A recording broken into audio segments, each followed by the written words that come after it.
ગુજરાતની જીવાદોરી સમાન ગણાતો એવો સરદાર સરોવર ડેમ છલોછલ ભરાઈ ગયો છે।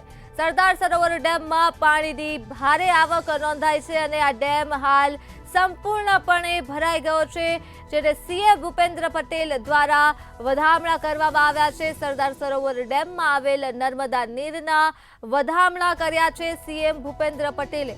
તો અમૃત મુહૂર્તમાં વધામણા કરવામાં આવ્યા અને 7 કરોડ ગુજરાતીઓનું તરસ છીપાવતું આ દ્રશ્ય જોવા મળ્યું છે, જ્યાં સીએમ ભૂપેન્દ્ર પટેલ દ્વારા નર્મદાના નીરને વધાવવામાં આવ્યું।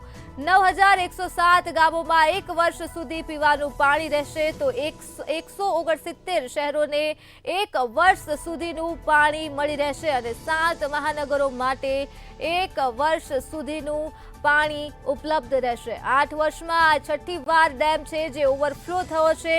8 વર્ષની અંદર તો 7 કરોડ ગુજરાતીઓની તરસ છીપાવે છે અને આ નીરના વધામણા સીએમ ભૂપેન્દ્ર પટેલે કર્યા છે।